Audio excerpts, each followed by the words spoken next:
Namaste, Bunny. Good afternoon. I am Pooja from grade 7. I am introduced about our morning routine. Our day starts well when we follow a good morning routine. We should wake up early, brush our teeth and wash our face and hands. Then we do a little exercise or prayer. This makes our body and mind fresh. After taking a bath and wearing clean clothes, we should eat a healthy breakfast. Healthy food gives us energy. Then we get ready and go to school on time. A good morning routine makes us healthy, disciplined and happy children. See here, there are our morning routine habits. Thank you. ನಮಸ್ತೆ ಬನ್ನಿ my name is ಯುಕ್ತ TJ I am studying in 7th standard B section. ನಾವು ಆರೋಗ್ಯಕರವಾಗಿರಬೇಕು ಅಂದರೆ ಆ ಕಾಲದ ನೈಸರ್ಗಿಕ ವಸ್ತುವನ್ನು ಬಳಕೆ ಮಾಡಬೇಕಾಗತ್ತೆ. ನಮ್ಮ ತಾತ ಅಜ್ಜಿ ಅವರೆಲ್ಲ ಹಲ್ಲುಜ್ಜಲಿಕ್ಕೆ ಈ ಹೊಂಗೆ ಕಡ್ಡಿ, ಬೇವಿನ ಕಡ್ಡಿ, ಉತ್ರಾಣಿ ಕಡ್ಡಿ ಇವುಗಳನ್ನೆಲ್ಲ ಬಳಸ್ತಾ ಇದ್ರು. ಹಲ್ಲಲ್ಲಿ ಪಾಚಿ ಇದ್ರೆ ಈ ಬೇವಿನ ಕಡ್ಡಿಯಿಂದ ಕೊಬ್ಬರಿ ಎಣ್ಣೆಯಿಂದ ತಗೊಂಡು ಹಲ್ಲುಜ್ಜುತ್ತಾ ಇದ್ರು. ಆವಾಗ ಅವರ ಹಲ್ಲಿನ ಪಾಚಿ ಎಲ್ಲ ಹೋಗ್ತಾ ಇತ್ತು. ಮತ್ತು ಇದು ಬಂದು ಕಡಲೆ ಹಿಟ್ಟು, ಹೆಸರು ಕಾಳಿಟ್ಟು ಮತ್ತು ಅರಿಶಿಣ ಈ ಮೂರಿಂದ ಮಾಡಿರೋದು. ಇದರಿಂದ ನಾವು ಮುಖ ತೊಳೆದ್ರೆ ನಮ್ಮ ಮುಖ ಫುಲ್ಲು ಬ್ರೈಟ್ ಬರುತ್ತೆ ಮತ್ತು ಶೈನಿಂಗ್ ಆಗುತ್ತೆ. ಇದು ಬಂದು ಬೇವಿನ ಪುಡಿ. ಬೇವಿನ ಪುಡಿಗೆ ನಾವು ಲವಂಗ ಮತ್ತು ಪಚ್ಚಕರ್ಪೂರವನ್ನು ಹಾಕಿದ್ದೀವಿ. ಇದರಿಂದ ನಾವು ಹಲ್ಲು ತಿಕ್ಕೋದ್ರಿಂದ ನಮ್ಮ ಹಲ್ಲು ತುಂಬ ಗಟ್ಟಿ ಆಗುತ್ತೆ. ಇದು ಬಂದು ಸಗಣಿಯನ್ನು ಒಣಗಿಸಿ ಪುಡಿ ಮಾಡಿ ಅದಕ್ಕೆ ನಾವು ಉಪ್ಪನ್ನು ಬೆರೆಸಿದ್ದೀವಿ. ಇದರಿಂದ ನಾವು ಹಲ್ಲುಜ್ಜೋದ್ರಿಂದ ನಮ್ಮ ಹಲ್ಲು ತುಂಬ ಗಟ್ಟಿ ಆಗುತ್ತೆ. ಇದು ಬಂದು ಕುರಂಬಳೆ ಇದ್ಲು, ಇದಕ್ಕೂ ನಾವು ಉಪ್ಪನ್ನು ಬೆರೆಸಿದ್ದೀವಿ. ಇದರಿಂದ ನಾವು ಹಲ್ಲು ತಿಕ್ಕೋದ್ರಿಂದ ನಮ್ಮ ಹಲ್ಲು ತುಂಬ ಬ್ರೈಟ್ ಆಗುತ್ತೆ. ಇದನ್ನೆಲ್ಲ ನಮ್ಮ ತಾತ ಅಜ್ಜಿಯವರು ಬಳಸ್ತಾ ಇದ್ರು.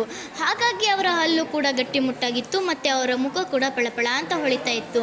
ಆದರೆ ನಮ್ಮ ಹಲ್ಲುಗಳು ಆಗಿಲ್ಲ ಮತ್ತು ನಮ್ಮ ಮುಖ ಕೂಡ ಪಳಪಳ ಅಂತ ಏನು ಹೊಳಿತಾ ಇಲ್ಲ. ಹಾಗಾಗಿ ಇದನ್ನೆಲ್ಲ ನಾವು ಬಳಸ್ತೀವಿ.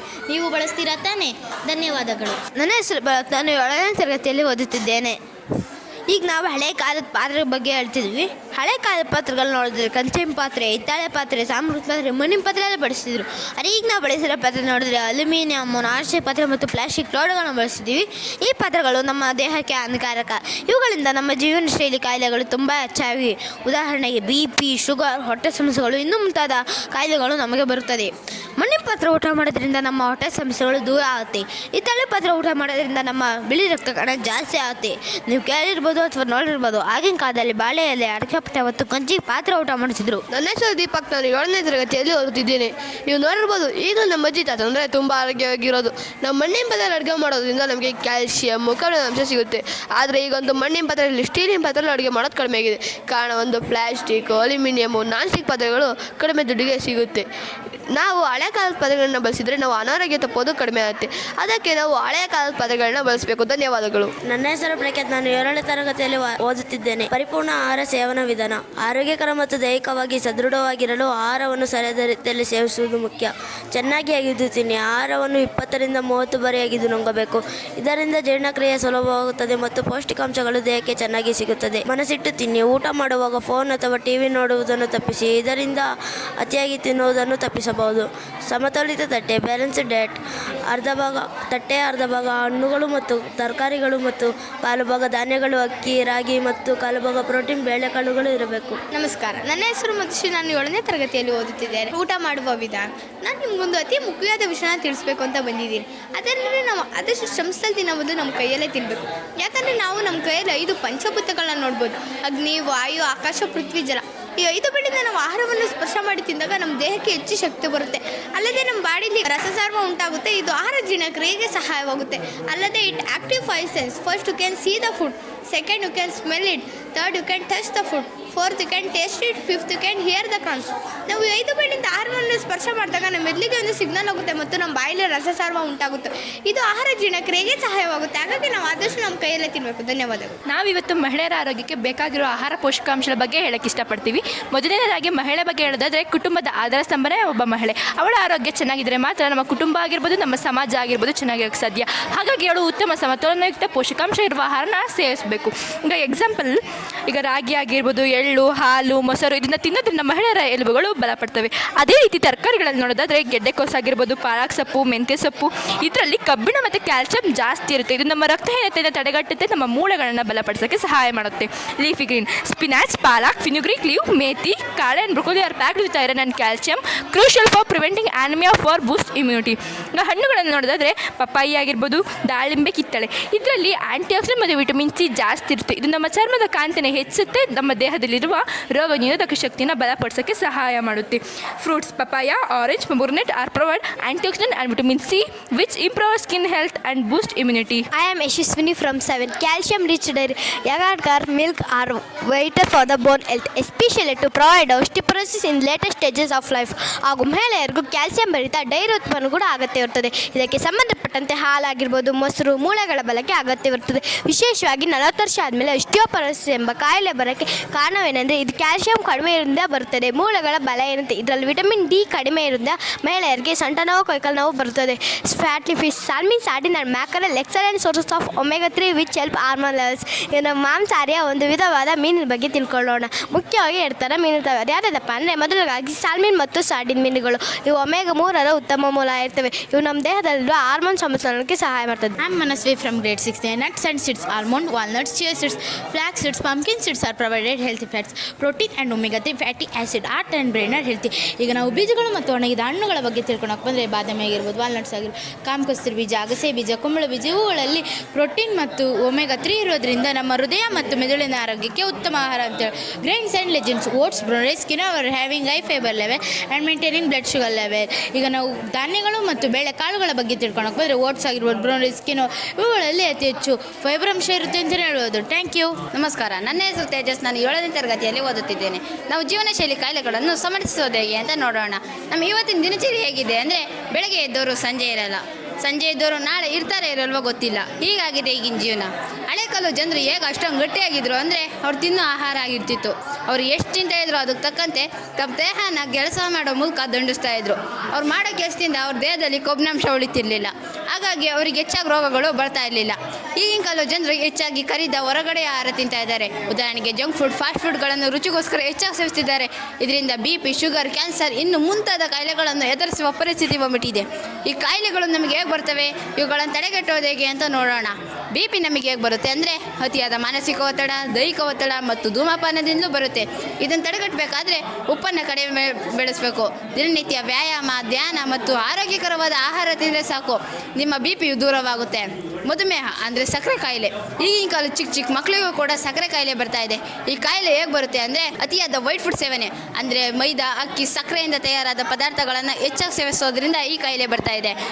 ಇದನ್ನು ತಡೆಗಟ್ಟಬೇಕಾದ್ರೆ ರಾಗಿ, ಜೋಳದಂತಹ ಧಾನ್ಯಗಳನ್ನು ತಿನ್ನಬೇಕು, ದಿನನಿತ್ಯ ನಡೆದು ವ್ಯಾಯಾಮ ಮಾಡಬೇಕು, ಸಿಹಿಯನ್ನು ಕಡಿಮೆ ಮಾಡಬೇಕು ಮತ್ತು ಸಮಯಕ್ಕೆ ಸರಿಯಾಗಿ ಊಟ ಮಾಡಿದರೆ ಸಾಕು, ನಿಮ್ಮ ಮಧುಮೇಹವೂ ದೂರವಾಗುತ್ತೆ. ಧನ್ಯವಾದಗಳು. ಎಲ್ಲರಿಗೂ ನಮಸ್ಕಾರ. I am Monisha from 7. I am Krishna from 7. ಈಗ ಯಾವುದೊಂದು ಕಾಯಿಲೆ ಬಂದರೂ ನಾವು ತುಂಬ ಸಲ ಆಸ್ಪತ್ರೆಗೆ ಹೋಗಬೇಕಾಗುತ್ತೆ. ಎಕ್ಸಾಂಪಲ್ BP ಬಂದರೆ ನಾವು ತಿಂಗಳಿಗೆ ಒಂದೊಂದು ಸಲ 2 ಸಲ ಕರ್ಕೊಂಡು ಹೋಗ್ಬೇಕಾದ್ರೆ ಅದ್ರ ಬದಲು ನಾವು ಮನೇಲಿ ಸಹ ಕಮ್ಮಿ ಮಾಡ್ಕೋಬೋದು. ಹೇಗೆ ಅಂತಂದರೆ, ನೋಡ್ತಾರಂತೆ ಬೆಳ್ಳುಳ್ಳಿನ ತಿನ್ನಬೇಕು, ಇಲ್ಲ ನಾವು ಮಾಡೋಂಥ ಕೆಳಗೆ ಬೆಳೆಸ್ಕೋಬೇಕು. ಹಾಗೆ ನುಗ್ಗೆಕಾಯಿ ಅಷ್ಟೇ.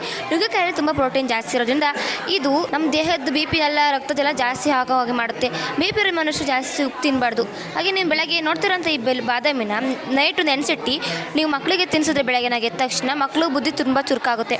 ಹಾಗೆ ಈಗ ಹೃದಯ ರೋಗಗಳನ್ನು ಹೇಳಕ್ಕೆ ಬಂದಾಗ ಜಾಸ್ತಿ ಜನ ಸಣ್ಣ ವಯಸ್ಸಿಗೆ ಸಹ ಸತ್ತೋಗ್ತಾ ಇದ್ದಾರೆ, ಸಾವನ್ನಪ್ತಾ ಇದ್ದಾರೆ. ಯಾಕೆ ಅಂತಂದರೆ ಈ ಬೀದಿಲಿ ಮಾಡೋಂಥ ಫಾಸ್ಟ್ ಫುಡ್ಸ್ಗಳಾಗಿರ್ಬೋದು, ಪಿಜ್ಜಾ, ಬರ್ಗರ್, ಪಾನಿಪುರಿ, ಕಬಾಬ್ ಇವನ್ನೆಲ್ಲ ತಿಂದು ತುಂಬ ಆರೋಗ್ಯ ಮಾಡ್ಕೊಂಡು ಸ್ವಲ್ಪ ಜನ ಸಾವನ್ನಪ್ಪಿದ್ದಾರೆ. ಅವ್ರ ಬದಲು ಹತ್ತಿರೊಬ್ಬರು ನಾವು ನೋಡೋಂಥ ಸೊಪ್ಪುಗಳಾಗಿರ್ಬೋದು, ಪಾಲಕ್ ಸೊಪ್ಪು, ದಂಟಿನ ಸೊಪ್ಪು, ಪಾಲಕ್ ಸೊಪ್ಪು, ನುಗ್ಗೆ ಸೊಪ್ಪು ಎಲ್ಲ ತಿಂದರೆ ತುಂಬ ಒಳ್ಳೆಯದಾಗುತ್ತೆ. ಸಕ್ಕರೆ ಕಾಯಿಲೆಗೆ ಮನೇಲಿ ಮಾಡೋ ಮಗ್ಗಿಲ ಬಗ್ಗೆ ತಿಳ್ಕೊಳ್ಳೋ ಬನ್ನಿ. ನಿಮಗೆ ಅಥವಾ ನಿಮ್ಮ ಮನೆಯಲ್ಲಿ ಶುಗರ್ ಇದೆಯಾ? ಹಾಗಾದ್ರೆ ನಾನು ಹೇಳ್ತೀನಿ, ಇವನ್ನ ಮಾಡಿ ನೋಡಿ, ನಿಮ್ಮ ಶುಗರ್ ಕಡಿಮೆ ಆಗುತ್ತೆ. ಮೆಂತ್ಯ ಬೀಜ ರಾತ್ರಿ ಒಂದು ಚಮಚ ನೆನೆಸ್ಬೇಕು, ಆದರೆ ಬೆಳಗ್ಗಿನಾಗ ನೀರು ಜೊತೆಗೆ ಕುಡಿಬೇಕು. ಇನ್ನು ರಾಗಿ, ಸಿರಿಧಾನ್ಯ, ಬ್ರೌನ್ ರೈಸ್ ಇವನ್ನೆಲ್ಲ ಸೇವಿಸಬೇಕು. ಫಸ್ಟ್ ನಾವು ಸಕ್ಕರೆ ತಪ್ಪಿಸ್ಬೇಕು. ಸಿಹಿ, ಶೀತಪದ ಬೇರೆ ಫುಡ್ ನಾವು ತಿನ್ನಲೇಬಾರ್ದು. ಮತ್ತು ಒಸಿಡಿಟಿ ಆದಾಗ ನಿಂಬೆ ರಸನ ಸಕ್ಕರೆ ಇಲ್ಲದೆ ಕುಡಿಬೇಕು. ನಾರಿನ ಆಹಾರ, ಹಣ್ಣುಗಳು, ತರಕಾರಿಗಳು ಇವನ್ನೆಲ್ಲ ಸೇವಿಸಬೇಕು.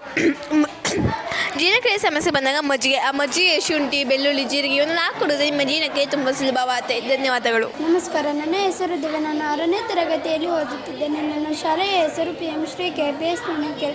ಹುರುಳಿಕಾಳಿನ ಮಾತು. ಹುರುಳಿಕಾಳು ನಮ್ಮ ದೇಹಕ್ಕೆ ಹಾಗೂ ಪೌಷ್ಟಿಕ ಕಾಳುಗಳಲ್ಲಿ ಪ್ರಮುಖವಾದದ್ದು. ಇದು ಕಡಿಮೆ ಖರ್ಚಿನಲ್ಲಿ ದೊರೆಯುವ ಆರೋಗ್ಯಕ್ಕೆ ತುಂಬ ಉಪಯುಕ್ತವಾದ ಆಹಾರ. ಹುರುಳಿಕಾಳಿನ ಮಹತ್ವಗಳು: ದೇಹಕ್ಕೆ ಶಕ್ತಿ ಮತ್ತು ಬಲ ನೀಡುತ್ತವೆ, ಜೀರ್ಣಕ್ರಿಯೆಯನ್ನು ಉತ್ತಮಗೊಳಿಸುತ್ತದೆ, ಚಳಿಗಾಲದಲ್ಲಿ ದೇಹವನ್ನು ಉಷ್ಣವಾಗಿರಿಸುತ್ತದೆ, ಎಲುಬುಗಳು ಮತ್ತು ಸ್ನಾಯುಗಳನ್ನು ಬಲಪಡಿಸುತ್ತದೆ, ಹೊಟ್ಟೆಯ ತುಂಬ ಪೌಷ್ಟಿಕ ಆಹಾರ ಸಾಂಪ್ರದಾಯಿಕ ಔಷಧಿ ಆಹಾರವಾಗಿ ಬಳಸಲಾಗುತ್ತದೆ. ಧನ್ಯವಾದಗಳು. ನಮಸ್ಕಾರ, ನನ್ನ ಹೆಸರು ರಕ್ಷಾ. ನಾನು 7ನೇ ತರಗತಿ ಬಿ ವಿಭಾಗದಲ್ಲಿ ಓದ್ತಾ ಇದ್ದೀನಿ. ನಮ್ಮ ಶಾಲೆ ಹೆಸರು PM ಶ್ರೀ KPS ನಡುವಿನಕೆರೆ. ನನ್ನ ಹೆಸರು ಚಾರು. ನಾನು 7ನೇ ತರಗತಿ ಬಿ ವಿಭಾಗದಲ್ಲಿ ವ್ಯಾಸಂಗ ಮಾಡ್ತಿದ್ದೇನೆ.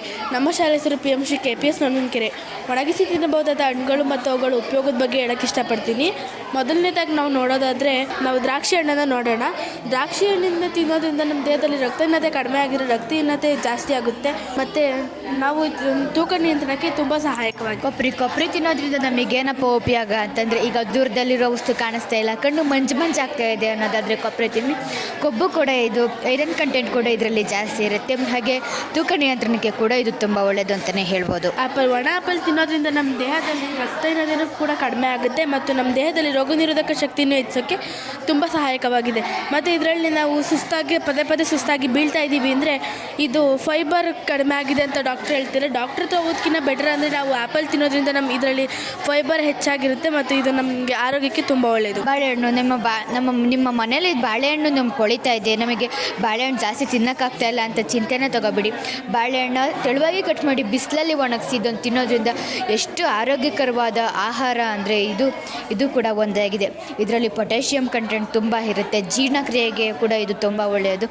ಇದು ನಮ್ಮ ಆರೋಗ್ಯಕ್ಕೆ ಕೂಡ ತುಂಬ ಒಳ್ಳೆಯದು. ಹಿರಿಯರು ಮತ್ತು ಮಕ್ಕಳಿಗೆ ಇದು ತುಂಬ ಒಳ್ಳೆಯದು. ನಮ್ಮ ಜ್ವರ ಬಂದಾಗ ಆಗಿರ್ಬೋದು, ಹಿರಿಯರಿಗೆ ಮೈಕೈ ನೋವು ಅಂದಾಗ ಆಗಿರ್ಬೋದು, ಇದು ತುಂಬ ಆರೋಗ್ಯಕ್ಕೆ ತುಂಬ ಒಳ್ಳೆಯದು. ಕಿವಿ ಹಣ್ಣು ತಿನ್ನೋದ್ರಿಂದ ನಮ್ಮ ದೇಹದಲ್ಲಿ ಆ್ಯಂಟಿ ಆಕ್ಸಿಡೆಂಟ್ ಕಮ್ಮಿ ಆಗಿದ್ದಾಗ ನಾವು ಡಾಕ್ಟ್ರ್ ಹತ್ರ ಹೋಗೋದ್ರ ಬದಲು ಕಿವಿ ಹಣ್ಣು ಒಣಗಿಸ್ಕೊಂಡು ತಿನ್ನೋದ್ರಿಂದ ನಮ್ಮ ದೇಹದಲ್ಲಿ ಆ್ಯಂಟಿ ಆಕ್ಸಿಡೆಂಟ್ ಹೆಚ್ಚಾಗುತ್ತೆ ಮತ್ತು ಮಕ್ಕಳಿಗೆ ತುಂಬ ಇಷ್ಟವಾದ ಹಣ್ಣು ಕೂಡ ಇದಾಗಿದೆ. ಬೆಟ್ಟದ ನೆಲ್ಲಿಕಾಯಿ ಕೇಳಿದ್ದೀರಾ? ಬೆಟ್ಟದ ನೆಲ್ಲಿಕಾಯಿ ತಿನ್ನೋದ್ರಿಂದ, ಒಣ ಬೆಟ್ಟದ ನೆಲ್ಲಿಕಾಯಿ ತಿನ್ನೋದ್ರಿಂದ ನಮಗೇನಪ್ಪ ಉಪಯೋಗ ಅಂತಂದರೆ, ನಾವು ದೂರದಲ್ಲೆಲ್ಲರ ಪ್ರಯಾಣ ಮಾಡಬೇಕು, ನಮಗೆ ವಾಮಿಟೇಷನ್ ಜಾಸ್ತಿ ಆಗ್ತಾಯಿದೆ, ಸುಸ್ತಾಗ್ತಾಯಿದೆ, ಕೂರಕ್ಕಾಗ್ತಾ ಇಲ್ಲ ಅನ್ನೋದಾದ್ರೆ ಒಣ ಬೆಟ್ಟದ ನೆಲ್ಲಿಕಾಯಿ ತಿನ್ನೋದ್ರಿಂದ ತುಂಬ ಸುಧಾರಣೆ ಆಗುತ್ತೆ. ನಮಗೆ ಸುಸ್ತು ಜಾಸ್ತಿ ಆಗೋದಿಲ್ಲ. ನಮಗೆ ಸುಸ್ತಾಗ್ತಾಯಿದೆ ಅಂದರೆ ನಾವು ಸುಧಾರಿಸ್ಕೋಬೋದು ಮತ್ತು ನಮ್ಮ ದೇಹಕ್ಕೆ ಶಕ್ತಿ ಕೂಡ ಸಿಗ್ತಾ ಹಾಗಾಗುತ್ತೆ. ಒಣ ಟೊಮೆಟೊ ತಿನ್ನೋದ್ರಿಂದ ನಮ್ಮ ದೇಹದಲ್ಲಿ ಲೈಕೋಫಿನ್ ಅನ್ನೋ ಅಂಶ ಕಡಿಮೆ ಆಗಿದೆಯಾ, ಲೈಕೋಫಿನ್ ಅಂಶನ ಹೆಚ್ಚಿಸೋಕೆ ಟೊಮೆಟೊನ ತಿನ್ನಬೇಕಾಗುತ್ತೆ. ಅನಾನಸ್ ತಿನ್ನೋದ್ರಿಂದ ನಮ್ಮ ದೇಹದಲ್ಲಿ ರೋಗ ನಿರೋಧಕ ಶಕ್ತಿಯನ್ನು ಹೆಚ್ಚಿಸುತ್ತೆ ಮತ್ತು ಇದರಲ್ಲಿ ವಿಟಮಿನ್ C ಹೆಚ್ಚಾಗಿರೋದ್ರಿಂದ ನಾವು ಇದನ್ನು ತಿನ್ನಬೇಕು. ಈಗ ತುಂಬ ಮಕ್ಕಳು ಹೇಳ್ತಾ ಇದ್ದಾರೆ ತಲೆ ಸುತ್ತು ಬಿದ್ದೋಗ್ತಾ ಇದ್ದಾರೆ. ಈ ಥರ ಸಂದರ್ಭದಲ್ಲಿ ನಾವು ಪೇರೆಂಟ್ಸ್ ಎಲ್ಲ ಹಾಸ್ಪಿಟಲಿಗೆ ಕರ್ಕೊಂಡು ಹೋದಾಗ ಏನು ಹೇಳ್ತಾರೆ, ವಿಟಮಿನ್ C ಕಡಿಮೆ ಆಗಿದೆ ಅಂತ ಹೇಳ್ಬಿಟ್ಟು ಟ್ಯಾಬ್ಲೆಟ್ಸ್ ಕೊಡ್ತಾರೆ. ಟ್ಯಾಬ್ಲೆಟ್ಸ್ಗಿಂತ ನಾವು ಈ ಹಣ್ಣನ್ನು ತಿನ್ನೋದ್ರಿಂದ ನಮ್ಮ ದೇಹಕ್ಕೆ ತುಂಬ ಒಳ್ಳೆಯದು. ಇದು ಮಾತ್ರ ಪ್ರಮುಖ ಅಂಶ ಆಗಿರುತ್ತೆ. ಇದು ತಿನ್ನೋದ್ರಿಂದ ನಮಗೆ ಏನಪ್ಪ ಉಪಯೋಗ? ಒಣ ಕಿತ್ತಳೆ ಹಣ್ಣು ತಿನ್ನೋದ್ರಿಂದ ಈಗ ಚಿಕ್ಕ ವಯಸ್ಸಿನಲ್ಲಿ ಮಕ್ಕಳಿಗೆಲ್ಲ ಹಾರ್ಟ್ ಅಟ್ಯಾಕ್ ಅಂತ ಆಗ್ತಿದೆಯಲ್ವಾ, ಅದು ನಿಯಂತ್ರಣಕ್ಕೆ ಬರುತ್ತೆ. ಹಾಗೆ ನಮ್ಮ ದೇಹದಲ್ಲಿ ಯಾವುದೇ ಮಾರ್ಕ್ ಆಗಿರ್ಬೋದು, ಕಲೆ ಆಗಿರ್ಬೋದು ಹೊರಟೋಗುತ್ತೆ. ಹಾಗೆ ರೋಗ ನಿರೋಧಕ ಶಕ್ತಿ ಕೂಡ ಇದರಲ್ಲಿ ಹೆಚ್ಚಾಗಿರುತ್ತೆ. ಇದನ್ನೆಲ್ಲ ಮಾಡೋದ್ರಿಂದ ನಾವು ಹಣ್ಣುಗಳ ಮೌಲ್ಯವರ್ಧನೆಯನ್ನು ಕಾಪಾಡ್ಬೋದು. ಹಾಗೆ ಇದರಿಂದ ಲಾಭ ಕೂಡ ಗಳಿಸ್ಬೋದು. ನಾವು ಎಲ್ಲ ಕಾಲದಲ್ಲಿ ಎಲ್ಲ ರೀತಿಯ ಹಣ್ಣುಗಳನ್ನು ಕೂಡ ನಾವು ತಿನ್ಬೋದು. ಧನ್ಯವಾದಗಳು.